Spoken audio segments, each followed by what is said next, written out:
Hey, Jovan, where you going with that gun in your hand? But before asking that, one might have asked, hey, Jovan, where you going with that drink in your hand? Or also, hey, Jovan, where you going with that other woman in your hand? Don't you have a girlfriend? Nah, let's not look at that. Let's instead view this like sports writer Jason Whitlock does, and somehow make this the NRA's fault.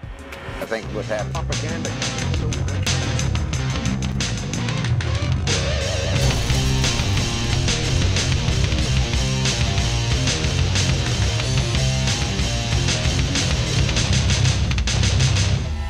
The NRA doesn't have a gun store selling guns to black men to kill each other. Again, I say, if you want to go after a business that's in the black community where black people actually go to participate in their own genocide, go to Planned Parenthood.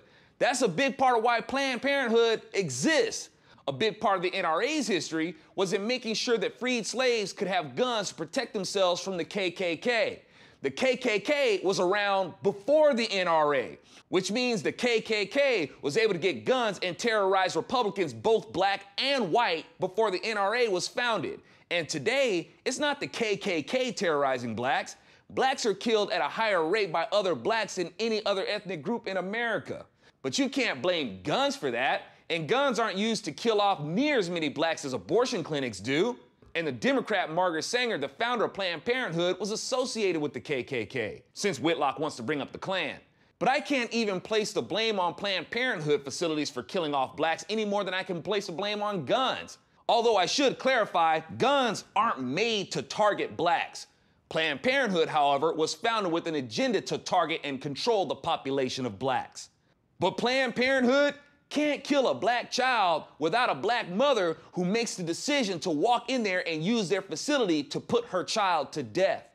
And no gun can be fired in the act of murder without a person having the desire to murder someone else. It's the desire to commit murder that pulls the trigger, wields the knife, holds heads underwater, sets people on fire, etc. Lots of knives, water, and fire out there. You want to ban those too? Maybe you lefties just think I have a hard-on for guns. What? I said heart. Heart on. My first impression of a gun was when I was like 7 years old living in Delman Heights, California. We had a neighbor we called John John. He was a tall, skinny Puerto Rican with a proper amber-shaded afro. John John liked to get drunk, and every once in a while, he'd get drunk and go out in the middle of his yard and howl in the middle of the night. One time, he woke us up again with his howling, and then the howling stopped with the sound of a self-inflicted gunshot wound.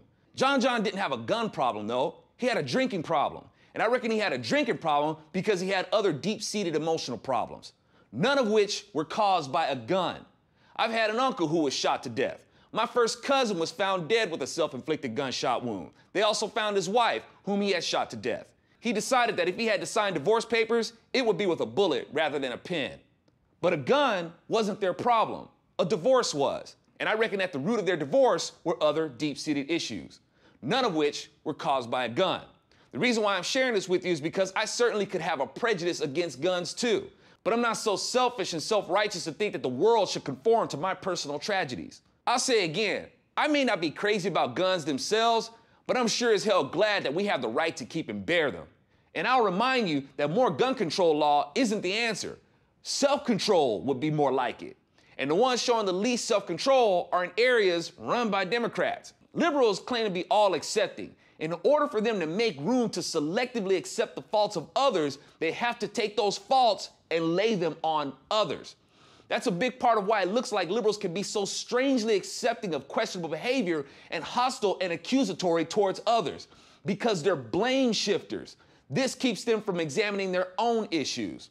For example, people like Jason Whitlock trying to shift blame on the factions that had nothing to do with this tragedy. I'm Alfonso Rachel with Zone Nation, and I'm asking conservatives, what's your response to the NRA being the KKK?